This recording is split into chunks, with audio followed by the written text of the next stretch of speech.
എല്ലാവർക്കും നമസ്കാരം. അപ്പോൾ നമുക്ക് അടുത്തൊരു വീഡിയോയിലേക്ക് നോക്കാം. നമ്മൾ ഇത്ര രണ്ട് വീഡിയോ ആയിട്ട് പറഞ്ഞുകൊണ്ടിരിക്കുന്നത് തന്നെയാണ്, അതിന്റെ കണ്ടിന്യൂഷൻ ആണ്. കുറച്ചും കൂടി ജാതകങ്ങൾ പരിശോധിക്കാമെന്ന് വിചാരിച്ചു, കുറച്ചും കൂടി എക്സാമ്പിൾസ് നിങ്ങളുടെ മുന്നിൽ കാണിക്കാമെന്ന് വിചാരിച്ചു. അപ്പോൾ ഇതും ഒരു മാരേജ് കഴിഞ്ഞ് ഒരുപാട് പ്രശ്നത്തിലൂടെ പോയിക്കൊണ്ട് ഇപ്പോൾ ഒരു ഡിവോഴ്സിന്റെ വക്കിലെത്തി നിൽക്കുന്ന ഒരു ജാതകമാണ്. എനിക്ക് ഈ അടുത്തായിട്ടൊരു കൺസൾട്ടേഷനിൽ കിട്ടിയതാണ്. അപ്പോൾ ഇതിന് എങ്ങനെയാണ് ഗ്രഹങ്ങളുടെ പൊസിഷൻസും എന്തൊക്കെയാണ് സാധ്യതകളും നമുക്ക് നോക്കാം. ഇതില് കന്നി ലഗ്നമാണ്. ഇതിന്റെ 7ാം ഭാവം എന്ന് പറയുന്നത് മീനം രാശിയുമാണ്. മീനം 7ാം ഭാവത്തിൽ ചൊവ്വ നിൽക്കുന്നു. ചൊവ്വ നിൽക്കുമ്പോൾ നിങ്ങൾക്ക് ഓൾറെഡി അറിയാം, ഏഴിലൊക്കെ ചൊവ്വ നിന്ന് കഴിഞ്ഞാൽ ചൊവ്വാദോഷം തന്നെയാണ്.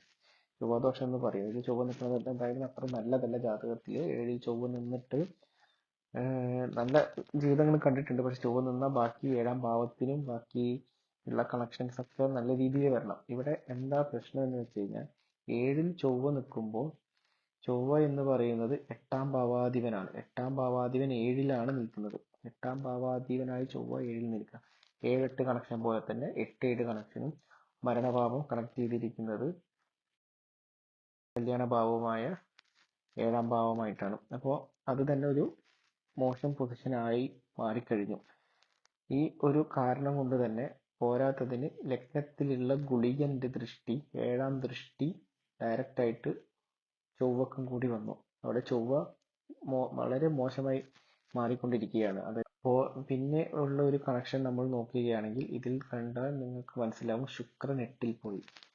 ശുക്രൻ 8ാം ഭാവത്തിൽ പോയി. ഞാൻ മുന്നേ പറഞ്ഞ പോലെ ശുക്രൻ 6, 8, 12 പോവുക, 7ാം ഭാവത്തിൽ പാപഗ്രഹത്തിന്റെ സാന്നിധ്യം വരിക, 7ാം ഭാവം 8ഓ 6ഓ 12ഓ ആയിട്ടുള്ള കണക്ഷൻസ് വരിക, അല്ലെങ്കിൽ 7ാം ഭാവത്തിന് വേറെ എന്തെങ്കിലും രീതിയിലുള്ള പാപബന്ധം, കേതു രാഹു ഇരിക്കുക, ഇങ്ങനെയൊക്കെ വന്നു കഴിഞ്ഞാൽ ഈ കുടുംബജീവിതം ഒരിക്കലും നല്ല രീതിയിൽ, അതായത് വിവാഹം കഴിഞ്ഞുള്ള ഭാര്യ ഭർത്താവായിട്ടുള്ള ജീവിതം, അവരുടെ വിവാഹ ജീവിതം ഒരിക്കലും നല്ല രീതിയിൽ പോവില്ല. അങ്ങനെയാണ്. ഞാൻ ഇദ്ദേഹത്തിന്റെ ജാതകം പരിശോധിക്കുമ്പോൾ പുള്ളിക്കാരന്റെ ഭാര്യയുടെ ജാതകം കൂടി നോക്കിയിട്ടുണ്ടായിരുന്നു. അപ്പോൾ അതിലും ഏതാണ്ട് ചൊവ്വ നീചനായിട്ടാണ് 7ൽ ഇരിക്കുന്നുണ്ടായിരുന്നത്.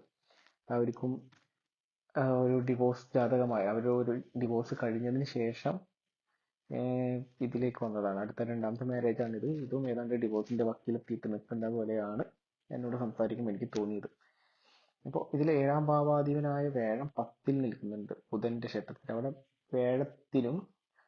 വ്യാഴത്തിന് ഒട്ടും ഇഷ്ടമല്ലാത്ത ഒരാളാണ് ബുധൻ. അപ്പോൾ അവിടെ വ്യാഴത്തിനും ഈ ജാതകത്തിൽ ഒരു ബലക്കുറവ് വന്നിട്ടുണ്ട്. ഇത്രയും കാരണങ്ങൾ തന്നെ മതി ഈ ഒരു ജാതകം നമുക്ക് കണ്ടു കഴിയുമ്പോൾ തന്നെ അറിയാം ഇത് എത്രത്തോളം സക്സസ്ഫുൾ ആവാതെ പോകുന്ന ഒരു ലൈഫ് ആയിരിക്കും അവർക്ക് ഉണ്ടാവുകയെന്ന്. അപ്പോൾ ഇതും കൂടി നിങ്ങൾക്കൊന്ന് കാണിച്ചു തരണം എന്ന് വിചാരിച്ചു. ഏതാണ്ട് ഒരു ഐഡിയ നിങ്ങൾക്ക് കിട്ടിയല്ലോ എങ്ങനെയാണ് ഇത് വരുന്നത്. നമ്മളിപ്പോൾ 2-3 ജാതകം നോക്കിയാൽ ശുക്രൻ വലിയ 12ൽ പോവും, 6-8ൽ പോവും, അല്ലെങ്കിൽ ശുക്രന് വേറെ എന്തെങ്കിലും പാപബന്ധം വന്നിട്ടുണ്ടാവും, ചൊവ്വ 7ൽ ഉണ്ടാവും. ഇതുപോലെ 7-8 കണക്ഷൻ, 7-6 കണക്ഷൻ, ഇല്ലെങ്കിൽ 12 ആയിട്ട് 7ന്റെ കണക്ഷൻ. ഇതൊക്കെ തന്നെയാണ് അധികവും ഞാൻ കണ്ട ഒരു വിവാഹത്തിന് ദോഷമുള്ള രീതിയിൽ. ഇങ്ങനെ പല ജാതകങ്ങളും റിപ്പീറ്റ് ആയിട്ട് വരും. ഇതുപോലെ തന്നെ ചിലപ്പോൾ ശുക്രൻ 6ലായിരിക്കും, അല്ലെങ്കിൽ 7-12, 7-12, 7ാം ഭാവാധിപൻ 12 പോയിട്ടുണ്ടാവും, അല്ലെങ്കിൽ 12-7 കണക്ഷൻ. ഇങ്ങനൊക്കെ തന്നെയാണ് അധികം ഞാൻ കണ്ടിട്ടുള്ളത്. നമുക്കിനി വേറൊരു ജാതകം കൂടി നോക്കിയിട്ട് നമുക്ക് ഈ ഒരു സീരീസ് അങ്ങോട്ട് അവസാനിപ്പിക്കാം. ഏതാണ്ട് നിങ്ങൾക്കൊരു ഐഡിയ കിട്ടിയിട്ടുണ്ടാവും മൊത്തത്തിൽ എങ്ങനെയാണ് ഇത് വർക്ക് ആവുന്നതെന്ന്. അപ്പൊ നമുക്ക് വേറൊരു ജാതകം ഒന്ന് നോക്കി നോക്കാം. ഇനി നമുക്ക് അടുത്തൊരു ജാതകം നോക്കാം. ഇതിൽ നിങ്ങൾക്കിപ്പോ 2-3 കണ്ടവർ തന്നെ നിങ്ങൾക്ക് മനസ്സിലായിട്ടുണ്ടാവും ഇതെന്താണ്, എങ്ങനെയാണ് പൊസിഷൻസ് ഇരിക്കുന്നതെന്ന്. ലഗ്നം കർക്കിടമാണ്. കർക്കിടക രാശിയിൽ ജനിച്ച ഒരാളാണ്. കർക്കിടക രാശിക്കാരുടെ 7ാം ഭാവം എന്ന് പറയുന്നത് എന്തായാലും മകരരാശി ആയിരിക്കും. മകരത്തിൽ ചന്ദ്രനും വ്യാഴവും ഇരിക്കുന്നുണ്ട്. ഇവിടെ നിങ്ങൾ ശ്രദ്ധിച്ചാൽ മനസ്സിലാവും, വ്യാഴം ഇവിടെ നീചനാണ്. മകരരാശിയിൽ വ്യാഴം എപ്പോഴും നീചനാണ്. വ്യാഴം നീചനായിട്ട് 7ൽ ഇരിക്കുക എന്നൊക്കെ പറഞ്ഞ അത്യാവശ്യം ദോഷമാണത്. പോരാത്തതിന് ഇവിടെ നോക്കിക്കഴിഞ്ഞാൽ വ്യാഴം 6ാം ഭാവാധിപനും കൂടിയാണ്. 6ാം ഭാവാധിപൻ 7ൽ ഇരിക്കുന്നു, 6ൽ ശുക്രൻ വന്നിരിക്കുന്നു. നേരത്തെ ജാതകത്തിൽ നമ്മൾ കണ്ടു ശുക്രൻ 8ൽ പോയി. ഇവിടെ ശുക്രൻ 6ൽ ഇരിക്കുന്നു, വ്യാഴം നീചനായിട്ട് ഏഴിലിരിക്കുന്നു മകരത്തിൽ. ഇത് തന്നെ ഏഴാം ഭാവാധിപനായ ശനി ഇവിടെ 5ലിരിക്കുന്നു ഈ ജാതകത്തിൽ. ഈ ഒരു കണക്ഷൻസ് ഒക്കെ കാണുമ്പോൾ തന്നെ നിങ്ങൾക്ക് ഏതാണ്ട് ഉറപ്പിക്കാം ഇത് ഡിവോഴ്സ് ആയ ഒരു ജാതകമാണ്. ഇത് അധിക കാലം അവരൊന്നിച്ച് ജീവിച്ചില്ല. കല്യാണം കഴിഞ്ഞൊരു 4 5 മാസം ആണ് ഒന്നിച്ച് ജീവിച്ചത്. അത് കഴിഞ്ഞ് സെപ്പറേറ്റ് ആയി. പിന്നെ ഒരു കൊല്ലം കഴിഞ്ഞ് ഡിവോഴ്സ് ആയി. അങ്ങനെ ഒരു ജാതകമാണിത്.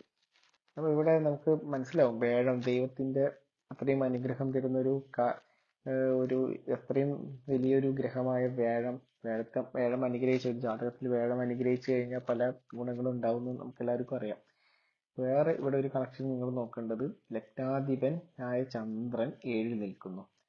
ലഗ്നാധിപൻ 7ൽ പോവാന്ന് പറഞ്ഞു കഴിഞ്ഞാൽ അതിന്റെ ഫലങ്ങൾ എന്ന് പറഞ്ഞു കഴിഞ്ഞാൽ നമ്മൾ ഓവർ ഈ മാരേജ് ലൈഫ് ആലോചിച്ച് നമ്മുടെ ശരീരമേ നമ്മുടെ ആ ഒരു ലഗ്നമേ ഇതിൽ 7ലേക്കാണ് പോകുന്നത്. അപ്പോൾ അതും ആലോചിച്ച് നമുക്ക് അതുമായിട്ടുള്ള ടെൻഷൻസ് നമ്മൾ ഈ ജീവിതകാലം മൊത്തം കൊണ്ടുപോകേണ്ടതായിട്ട് വരും. നല്ല രീതിയിൽ ഇരുന്നിട്ടില്ലെങ്കിൽ ഒരിക്കലും ഒരു ചേർച്ചക്കുറവ് എപ്പോഴും ഉണ്ടാവും. ഈ 7ഉം ലഗ്നവും തമ്മിൽ എപ്പോഴും നമ്മൾ ഓവർലി ഓരോന്ന് വിചാരിച്ച്, അതായത് കല്യാണത്തിന് മുന്നേ ഭയങ്കരമായി എക്സ്പെക്ട് ചെയ്ത് പോവുക കല്യാണത്തിലേക്ക്.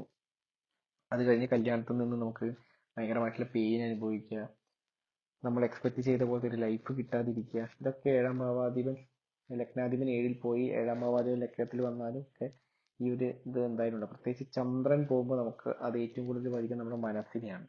ചന്ദ്രൻ അങ്ങനെയല്ല, എവിടെയും ഒരു മനസ്സിലിട്ടിട്ട് നമ്മളിങ്ങനെ ഒരു ചന്ദ്രൻ കേതു ഒക്കെ കോമ്പിനേഷൻ ഉള്ളവരെ നിങ്ങൾക്ക് ഭയങ്കരമായി നിരീക്ഷിച്ചാൽ മനസ്സിലാവും. ചന്ദ്രൻ കേതു കൺജക്ഷൻ ഒക്കെ ഇരിക്കുന്ന ആൾക്കാർ അവരുടെ മൈൻഡ് ഭയങ്കരമായിട്ട് പ്രോബ്ലം ആയിരിക്കും. അതൊക്കെ നമുക്കിനി വരുന്നതിൽ പഠിക്കാം. എങ്ങനെയാണ് അതൊക്കെ നമുക്ക് ട്രാക്ക് ചെയ്യേണ്ട, ഒരാളുടെ മനസ്സ് എങ്ങനെ നമുക്ക് മനസ്സിലാക്കിയെടുക്കാം, ഒരാളുടെ ക്യാരക്ടർ എങ്ങനെ മനസ്സിലാക്കാം, അതിനെ പറ്റിയൊക്കെ നമുക്ക് ഒരുപാട് പഠിക്കാനുണ്ട്. അപ്പോൾ ഇതൊരു കണക്ഷനാണ്. ശുക്രൻ 6ൽ വന്നു, 6ാം ഭാവാധിപനായ വ്യാഴം 7ലെത്തി, 6-7 കണക്ഷൻ അവിടെ വന്നു. 6-7 കണക്ഷൻ, 6 എന്ന് പറഞ്ഞാൽ നിങ്ങൾക്ക് അറിയാലോ നമ്മുടെ ലീഗൽ ഇഷ്യൂസ്, ലീഗൽ പേപ്പേഴ്സ്, ശത്രുക്കള്, അതുപോലെ രോഗം, കടം, ഇതൊക്കെ 6ാം ഭാവമാണ്. അപ്പൊ ഈ 6-7 കണക്ട് ചെയ്ത് കഴിഞ്ഞാൽ 6ാം ഭാവാധിപൻ 7ല്, ഞാൻ ചില ജാതകത്തിൽ കണ്ടിട്ട് 7ാം ഭാവാധിപനായ ചൊവ്വ 6ൽ നിൽക്കുന്ന ജാതകം. അവർക്ക് ചൊവ്വാദശയും കൂടി കല്യാണം കഴിഞ്ഞിട്ട് വന്നു കഴിഞ്ഞാൽ ആ ചൊവ്വാദശ കഴിയുമ്പോഴത്തേക്കും കേമായിരിക്കും. രണ്ടുപേരും അങ്ങോട്ടും ഇങ്ങോട്ടും ശത്രുക്കളായിട്ടുണ്ടാവും അത് കഴിയുമ്പോഴേക്കും. അങ്ങനെ 2-3 ജാതകങ്ങൾ ഞാൻ കണ്ടു. 2-3 അതിൽ കൂടുതൽ കണ്ടിട്ടുണ്ട്. അത് കുറച്ച് പ്രോബ്ലമാണ്. നമുക്ക് അതൊക്കെ വരുന്ന ഇതിൽ പിന്നീട് ഡിസ്കസ് ചെയ്യാം. അപ്പൊ ഇത്രയൊക്കെയാണ് ഒരു 7ാം ഭാവത്തിൽ നിങ്ങൾക്ക് എനിക്ക് തരാൻ പറ്റുന്ന സൂചനകളായിട്ടുള്ള കുറച്ച് സാധ്യതകളും കാണിച്ചു തരാൻ പറ്റുന്ന ജാതകങ്ങൾ ഇതൊക്കെയാണ്. ഇതൊക്കെ വെച്ച് നിങ്ങൾ ബാക്കി നിങ്ങളുടെ നിരീക്ഷണവും കൂടി വെച്ച് നിങ്ങൾക്ക് അടുത്ത് അറിയാവുന്ന ഇങ്ങനെ ഇതുപോലെ ഡിവോഴ്സ് ആയ ജാതകം, അതോ നല്ല രീതിയിൽ പോവാത്ത ഭാര്യ ഭർത്താക്കന്മാർ ബന്ധം, എല്ലാത്തിലും കലഹങ്ങളും ഇതൊക്കെ ഉണ്ടാവും. അതല്ല ഇവിടെ ഞാൻ ഉദ്ദേശിക്കുന്നത്. ഒട്ടും ഒത്തുപോകാൻ പറ്റാത്ത വിവാഹ ജീവിതം, ഒരു ഡിവോഴ്സ് വക്കിലെത്തുക, അല്ലെങ്കിൽ രണ്ടുപേരും സെപ്പറേറ്റ് ആയി ജീവിക്കുക, അതുപോലെ ഡിവോഴ്സ് ആയ ജാതകങ്ങൾ കൂടുതലായി ഞാൻ കണ്ടിരിക്കുന്നത് 7-6 കണക്ഷനിലാണ് ഡിവോഴ്സ് വന്നതായിട്ട് എനിക്ക് കൂടുതലായി ഞാൻ കണ്ട ജാതകം. അതുപോലെ 12-6 കണക്ഷൻ ആ ഒരു ജാതകത്തിൽ എന്തായാലും ഉണ്ടാവും ഡിവോഴ്സ് ആയിട്ടുണ്ടെങ്കിൽ. 7ാം ഭാവം മൊത്തമായി നശിച്ച് 12-6 കണക്ഷനും കൂടി വന്നു കഴിഞ്ഞാൽ ഡിവോഴ്സിനുള്ളത് ഭയങ്കരമായ ഒരു സാധ്യത കൂടിയ ഇതായിരിക്കും. അത് നിങ്ങൾക്ക് ഉറപ്പിക്കാം. അല്ലാത്ത ജാതകം ചില 7-8 ജാതകം എന്നൊക്കെ പറയുന്നത് 7ാം ഭാവാധിപൻ 8ൽ നിൽക്കുന്ന ജാതകത്തിലൊക്കെ അധികവും പാർട്ട്ണറിന്റെ വിയോഗമായിരിക്കും. അതൊരു ദുഃഖമായിരിക്കും ഉണ്ടാവുക, അല്ലെങ്കിൽ സെപ്പറേറ്റഡ് ആവുക. അത് കുറച്ചും കൂടി കോംപ്ലിക്കേറ്റഡ് ആണ്. അതുപോലെ 12ാം ഭാവാധിപൻ 7ലൊക്കെ വന്ന് 7ാം ഭാവത്തിന് എന്തെങ്കിലും മോശം വന്നിട്ടുണ്ടെങ്കിൽ, കാരകനൊക്കെ അത്യാവശ്യം ബലം ഉണ്ടെങ്കിൽ, ശുക്രനൊക്കെ അത്യാവശ്യം ബലമുള്ള ജാതകമാണെങ്കിൽ, നല്ല പൊസിഷനിലൊക്കെയാണ് ശുക്രൻ ഇരിക്കുന്നുണ്ടെങ്കിൽ, അധികവും ആർക്കെങ്കിലും ഒരാൾക്ക് എന്തെങ്കിലുമൊക്കെ പറ്റിയതായിട്ട് കണ്ടിട്ടുണ്ട്. അപകടങ്ങളൊക്കെ പറ്റി കിടപ്പിലായിട്ട് കാലങ്ങളായി കിടപ്പിലിരിക്കുന്ന 2-3 ജാതകങ്ങളും എൻ്റെ കയ്യിലുണ്ട്. അടുത്തായിട്ട് എനിക്ക് കിട്ടിയിട്ടുണ്ട്. അപ്പോൾ അതൊക്കെയാണ് എനിക്കിപ്പോൾ നിങ്ങൾക്ക് പറഞ്ഞു തരാൻ പറ്റുന്നത്. അപ്പോൾ ഇതൊക്കെ വെച്ചിട്ട് നിങ്ങൾ മനസ്സിലാക്കുക, ജാതകങ്ങൾ നോക്കുക, നല്ല രീതിയിൽ ഉപയോഗിക്കുക. അറിയുന്ന ആർക്കെങ്കിലും ഉണ്ടെങ്കിൽ അവർക്കൊക്കെ പറഞ്ഞു കൊടുക്കുക. ഇതൊക്കെ ഇങ്ങനെ നമുക്ക് റിസോൾവ് ചെയ്യാൻ പറ്റും, ഇങ്ങനെയൊക്കെ കാണുന്നുണ്ട്, ഇതിനൊക്കെ സൂക്ഷിക്കണം, ഇതിൻ്റെതായിട്ടുള്ള പരിഹാരങ്ങൾ, ഏത് ഗ്രഹമാണ് ഇരിക്കുന്നത് അതിനനുസരിച്ചിട്ടുള്ള പരിഹാരങ്ങൾ. വ്യാഴത്തിനൊക്കെ ആണെങ്കിൽ ഗുരുവായൂർ പോലത്തുള്ള അമ്പലങ്ങളിൽ പോവുക, പറ്റുന്ന വഴിപാടുകൾ ചെയ്യുക, ഇതൊക്കെ ചെയ്ത് മുന്നോട്ട് പോവാം. ഇനി നമുക്ക് വേറെ ടോപ്പിക്കിലേക്ക് പോവാം. അത് അടുത്ത വീഡിയോ കാണാം. അതുവരെ എല്ലാവർക്കും നന്ദി, നമസ്കാരം. എല്ലാവരും ഫോളോ ചെയ്യുക, സബ്സ്ക്രൈബ് ചെയ്യുക. പുതിയ പുതിയ വീഡിയോകൾ ഞാൻ ഇങ്ങനെ ഒരുപാട് ഉള്ള വീഡിയോകൾ ഈസിയായി പഠിക്കാൻ പറ്റുന്ന വീഡിയോകൾ ഡെയിലി അപ്ലോഡ് ചെയ്യുന്നതായിരിക്കും. മറക്കാതെ ഫോളോ ചെയ്യുക, സപ്പോർട്ട് ചെയ്യുക. നിങ്ങളുടെ സപ്പോർട്ട് ഉണ്ടായാൽ മാത്രമാണ് എനിക്ക് പുതിയ പുതിയ വീഡിയോകൾ ചെയ്യാൻ പറ്റൂ. അതുപോലെ കൺസൾട്ടേഷൻ ഞാൻ എടുക്കുന്നതാണ്. അതിനുള്ള ഇത് ഞാൻ പിന്നീട് അറിയിക്കാം എങ്ങനെയാണെന്നൊക്കെ. ഇപ്പോൾ നമുക്ക് ഇതൊക്കെ ഒന്ന് പഠിച്ചു പോവാം. അപ്പോൾ എല്ലാവർക്കും നന്ദി, നമസ്കാരം.